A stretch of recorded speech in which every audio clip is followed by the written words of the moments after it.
Hello there, my friends. Let's talk about the Jinn.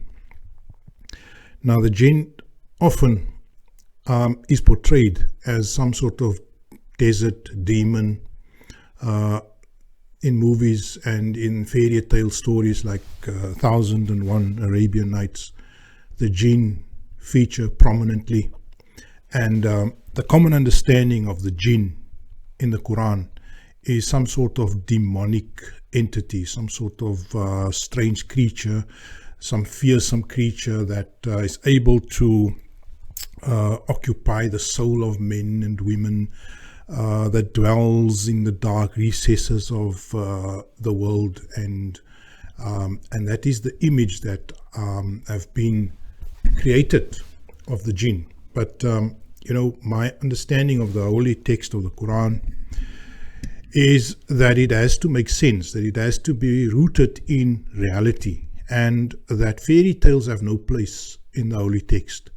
And of course, if you're going to be thinking of some demonic thing that looks like half snake and half man, and it's all the figments and creations of the imagination of men.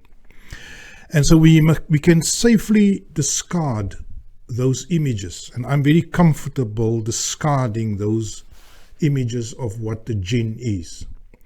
Now, I'm not saying that the Jinn, according to the Quran, is not something alien or something strange, but I'll get to that. So before I proceed with the investigation, let me then give you a summary. If you're only going to watch the first few minutes of this video, then you'll have a summary of what my findings are. And if you look at the occurrence of the word Jinn in the Holy Quran, what you'll find is that you cannot but deduce that the Jinn is not used in the same way. The term Jinn, which is normally spelt with a J and an N, with a Jim and a Noon, you cannot but infer from all the occurrences of the word in the Quran is that the word has more than one meaning. And those three meanings, as a summary, I just want to offer you right now. The first meaning of the word Jinn would be in the sense of an alien. Right now, yes, the word alien is also a complex word, I know, because the word alien could mean an alien, a human alien, or a non-human alien. And so I'm going to use the word alien as a very convenient word to translate the word Jinn to. So a Jinn can refer to an alien. That's the first sense of the use of the word. Now, an alien in the sense of a foreign human, a human outside of familiar surroundings. And in the context of the Quran, we must deduce that the aliens that are referred to are foreigners that met the Prophet, because there's one verse where the Prophet meets with the Jinn and they inform him that they've listened to the Quran, Surah Jinn, in fact. In the name of Allah, the Beneficent, the Merciful. قُلْ أُوحِيَ إِلَيَّ أَنَّهُ استمع نفر من الجن فقالوا إنا سمعنا قرآنا عجبا.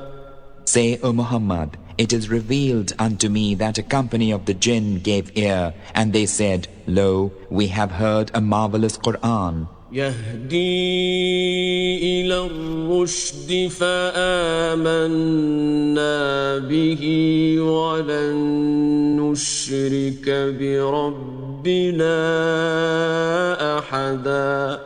Which guideth unto righteousness, so we believe in it, and we ascribe no partner unto our Lord. وأنه تعالى جد ربنا ما اتخذ صاحبة ولا ولدا. And we believe that He, exalted be the glory of our Lord, hath taken neither wife nor son. وأنه كان يقول سفيهنا على الله شططا. And that the foolish one among us used to speak concerning Allah an atrocious lie. وأنا ظننا أن لن تقول الإنس والجن على الله كذبا. And lo, we had supposed that humankind and jinn would not speak a lie concerning Allah. And so from the context of that verse, we must deduce that the jinn there would be aliens in terms of being foreigners outside of the normal realm of the Arab world. Now where?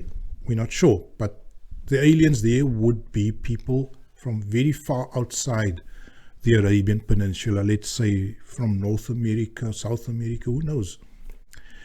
And that's the one sense. The second sense of the word is the jinn.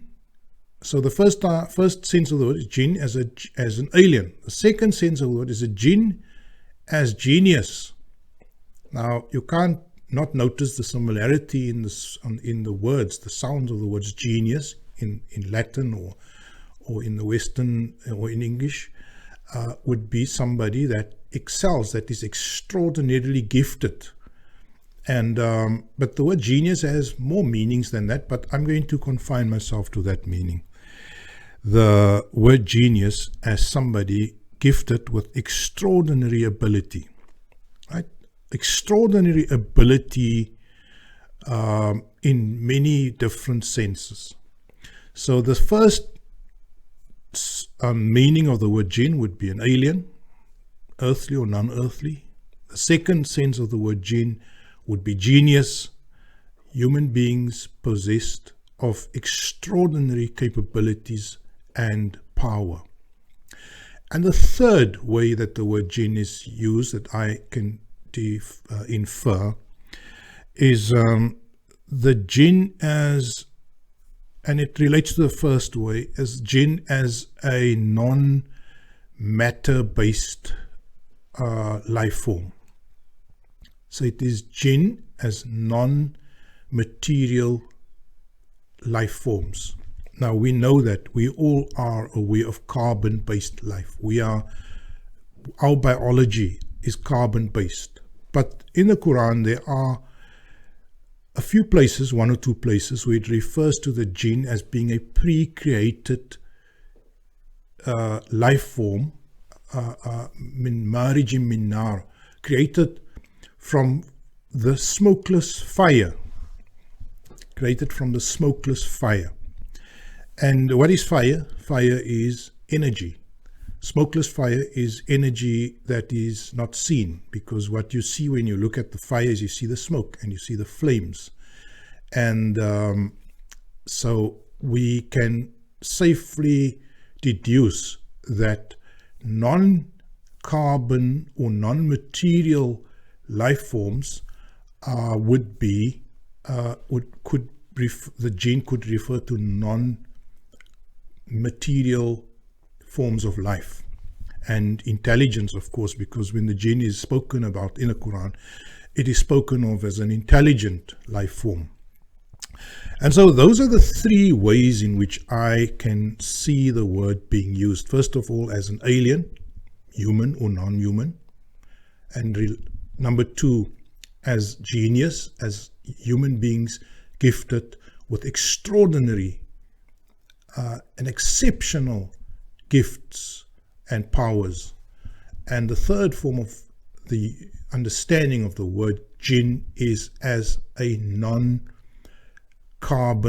or non-material life form. Now, okay, let's start with the last one, because I want to I don't want to spend too much time on something that is very difficult to understand. But I do, in quantum physics, there is the concept of the Boltzmann brains, right? And I want to refer you to what is Boltzmann brains. And you can look at Boltzmann brain on Wikipedia if you so choose.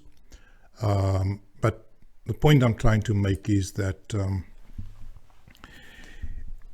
there is the idea theoretically of a disembodied brain or intelligence that is postulated within quantum physics and within science.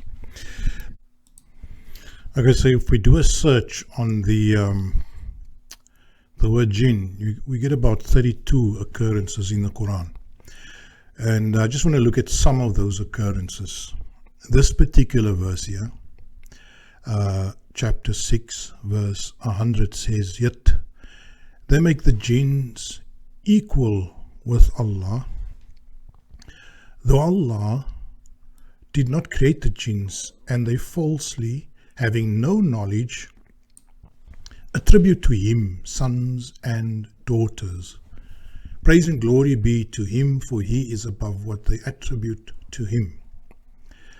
So the idea we can infer from this verse is that people regard the jinn on a par with the creator of the universe. In other words, they elevate the jinn, right? So let's just take that lesson from the... Let's look at another occurrence of the word.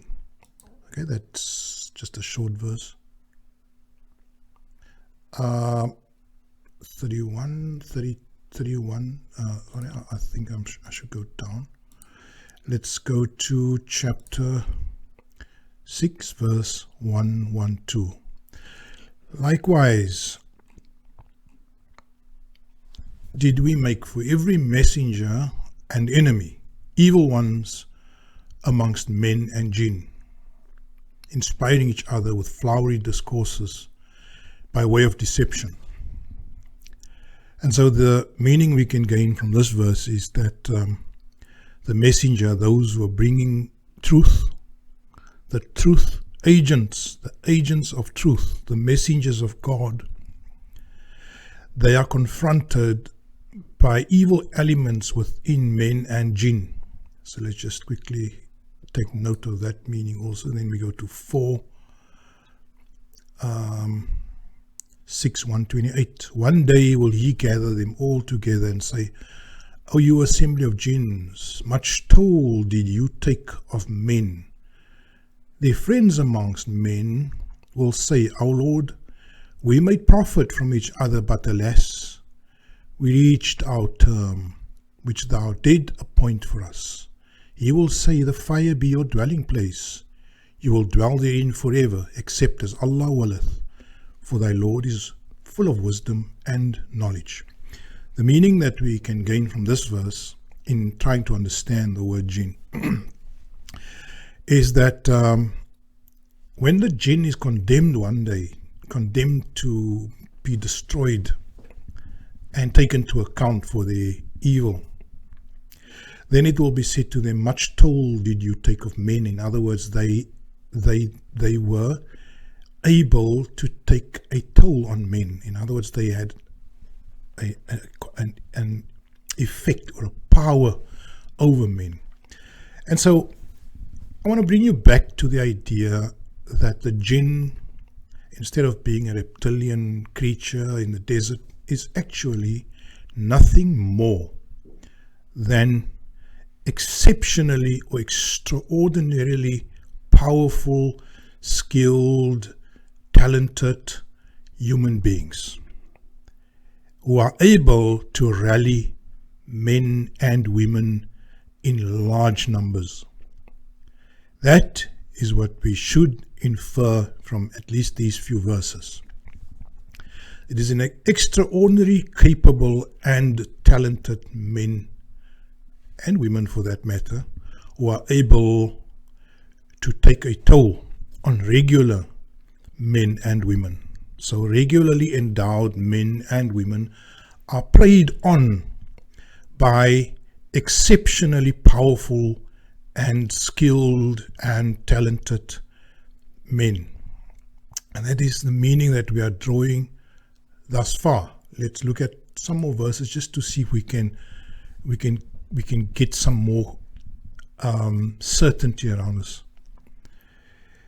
O you assembly of jinns and men. Now this is in chapter 6 verse 130. Came there not unto you messengers from amongst you, setting forth unto you my signs, and warning you of the meeting of this day of yours? They will say, we bear witness against ourselves. It was the life of this world that deceived them.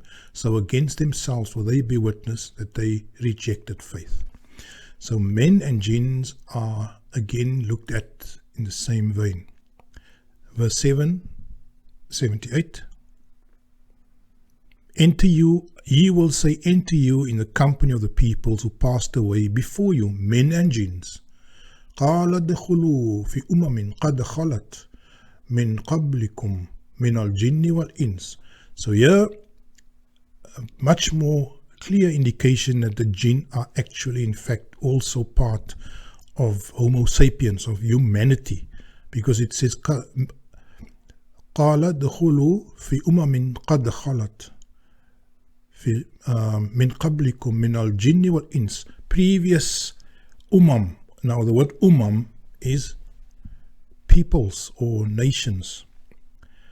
And so the jinn is definitely counted amongst them there. Let's go on.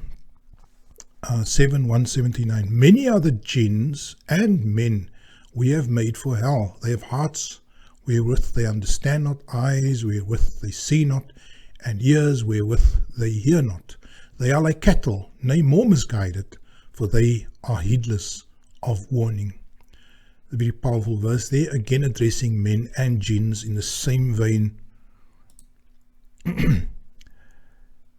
I will fill hell with jinns and men all together, right? So again being counted. Right, so here for the first time we get a verse now, 15:27. And the jinn race, well, Janna, notice the form of the word is now Jan instead of jinn. Al-Jan. And the jinn race we had created before from a fire of a scorching wind. Okay, let me just step away from, and I think if you do the search yourself, you will come to the conclusion that the jinn, in fact, can be seen in one vein as a subset or a particular class of men and women with extraordinary capabilities in terms of skill, in terms of power, in terms of sway, in terms of influence over humanity in general. So I want to take that meaning now, because as you are aware, in this YouTube channel, in this classroom of ours that we are doing our research, we're not seeking meaning in the Quran as an end in itself. When we find meaning in the Quran, we find application in our lives and in society, because that is the point of the Quran. The Quran is not an intellectual pastime. It's not a hobby to sit and tinker with and find meanings and discover new insights. These insights and these meanings are supposed to have a purpose, and that purpose is it is supposed to transform me and to transform my society. And so once we now draw this meaning out from the jinn, and this is what I want to do, I want to now extract from this meaning, because now I now understand the jinn to be powerful, influential, very skilled men and women who are members of society, of the community of people. What do I do with it? Because what it says here is that men will fall prey to these super powerful people. Let me mention an interesting fact to you, and that is that the course of history, the fate of humanity, interestingly, is not decided by humanity as a whole. We have on this planet approximately, I think, 8 billion people. Am I right? So 8 billion people.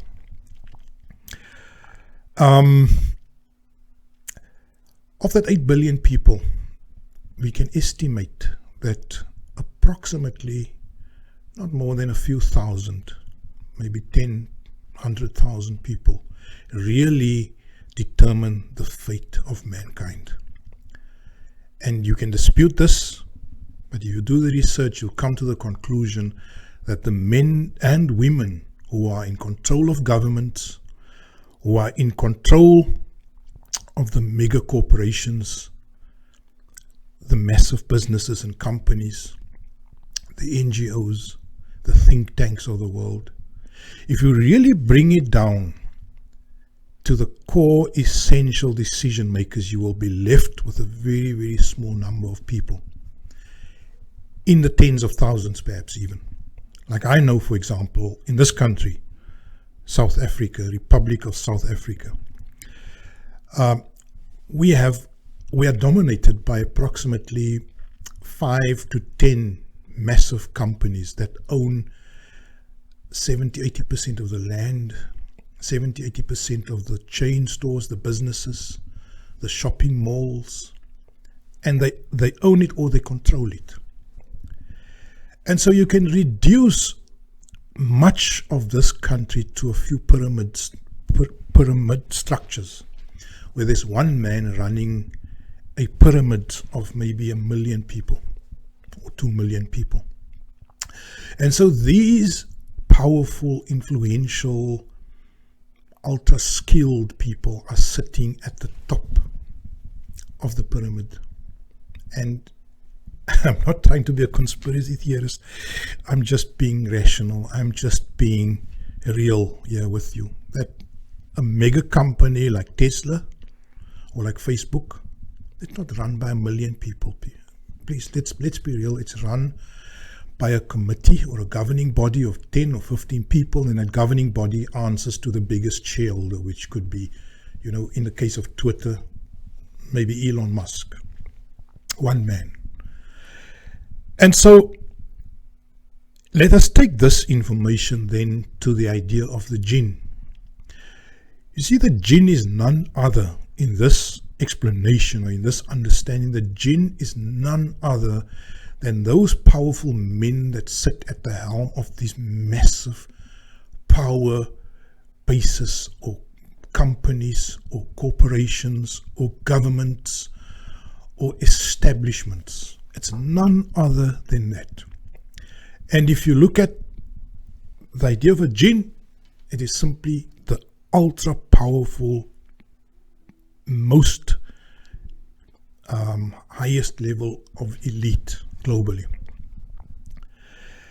And if you look then at the verses that speak about the abuse of people falling prey, look at this. The first one they said that it's the let's look at that first.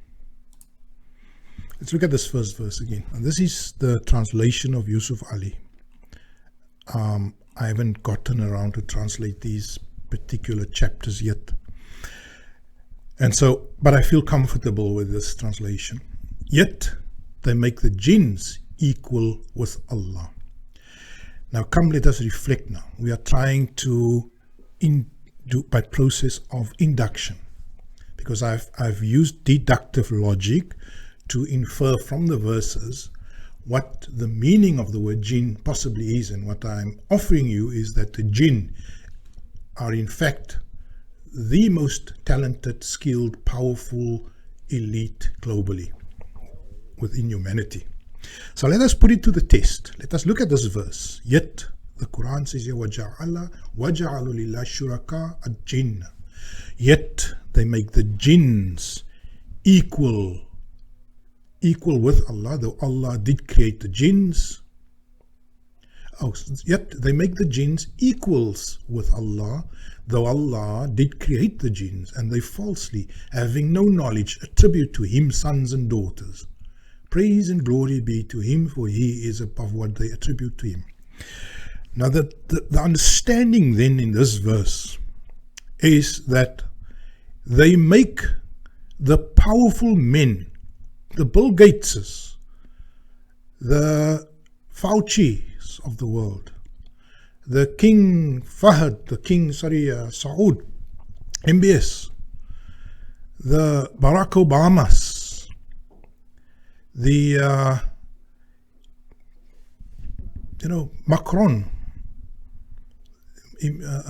France. They make these jinns, these ultra powerful people, and I'm not even sure whether it is them, because some of them are just figureheads, and the really powerful men are actually in the shadows behind them. But yet, they make the jinns, the really powerful men, the men who are behind the scenes, shaping the way the world functions. They make these jinns equal with Allah. And we must remember here the meaning of jinn. The word jinn really means, it refers to something which is concealed, which is overgrown. And the word Jannah is related to the word jinn. Jannah is an overgrown, lush garden.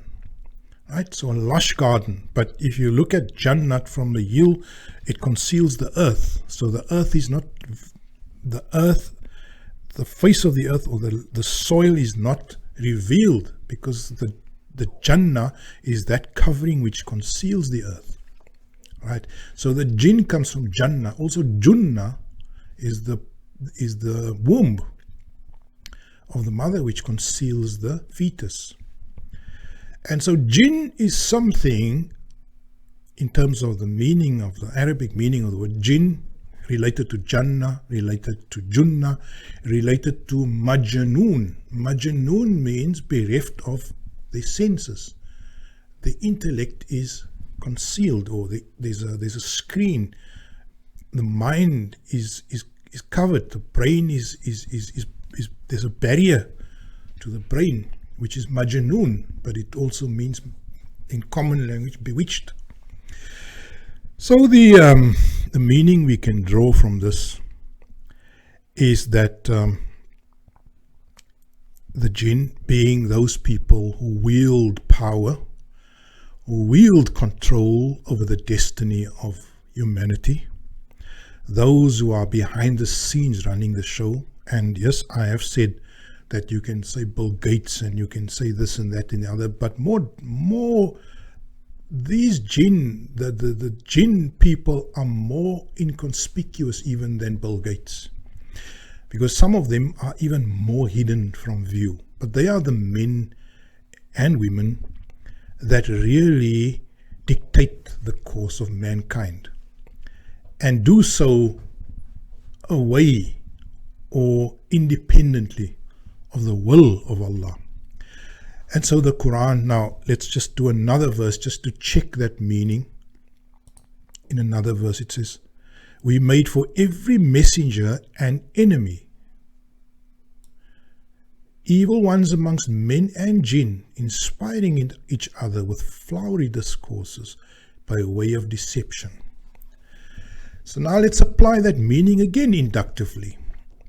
You see, ordinary men are the men that toil and struggle, that run their businesses, that look after their families, that do their work, that go to work every day.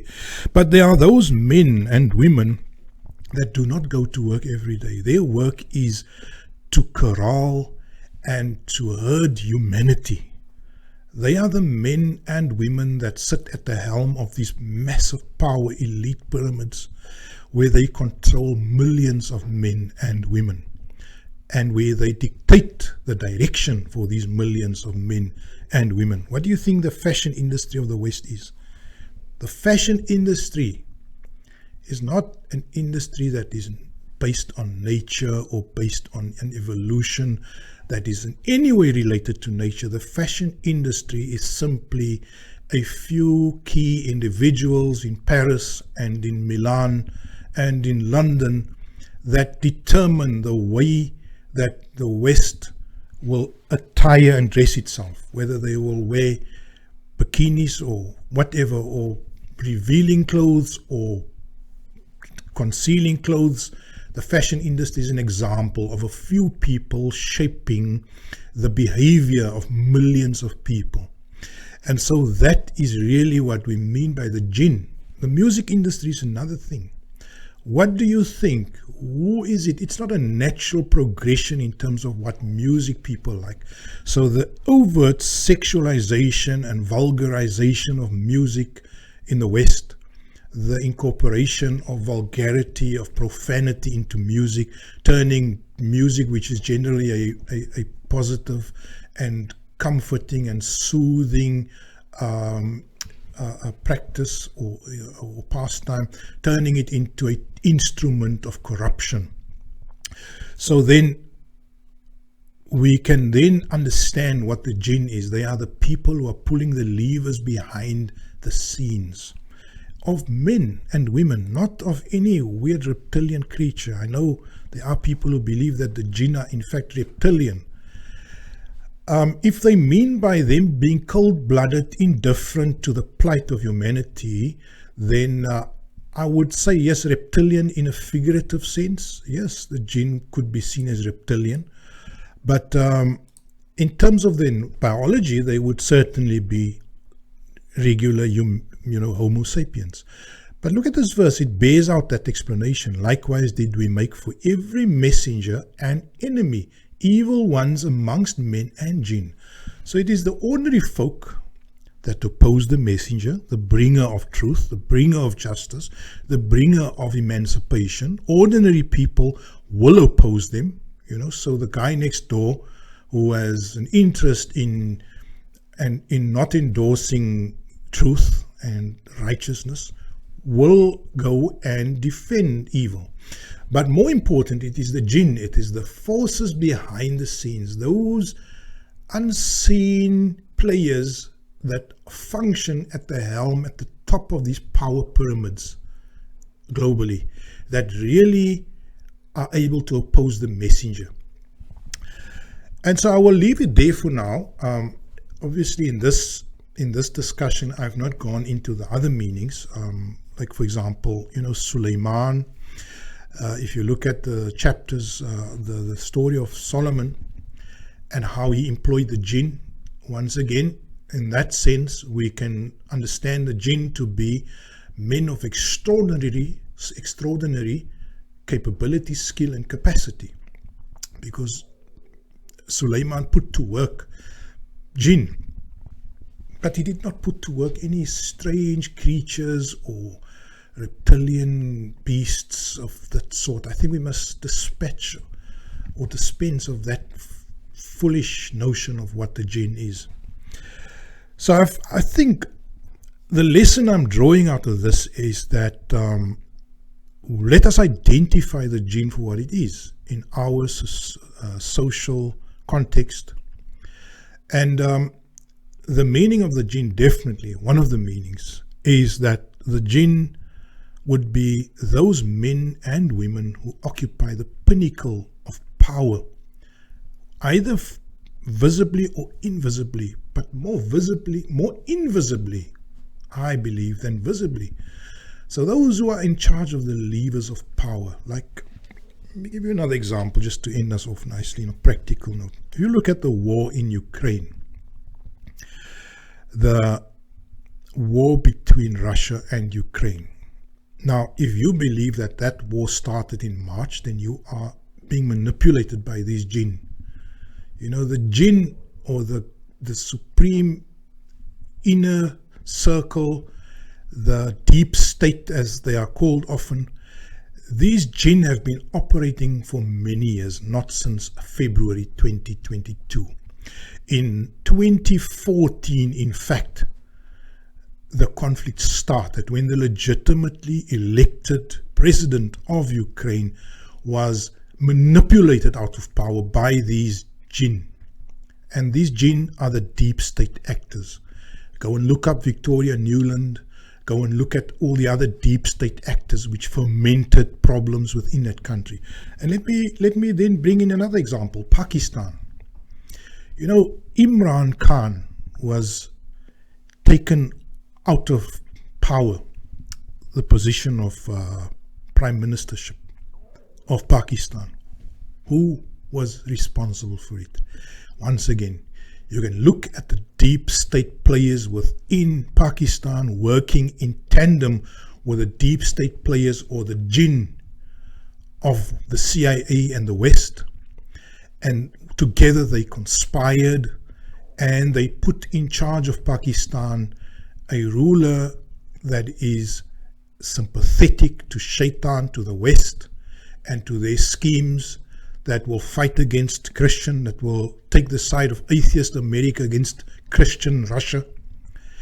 And so another example of how the Jinn is busy and is busy with its machinations within Pakistan. So we know it in Pakistan, we know it in Europe, we know it's happening in America, the way that Joe Biden came to power, how the supremely powerful forces within the social media, the owners of the mass media, the 5 major networks, how these people all conspired. And I think what I leave you with is the idea that the Jinn are very, very much the super powerful, super talented, super influential forces that operate behind the scenes and that really herd men and women like sheep.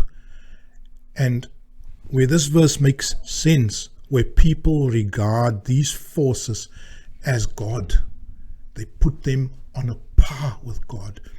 I haven't gone into the whole idea of COVID-19 and the coronavirus.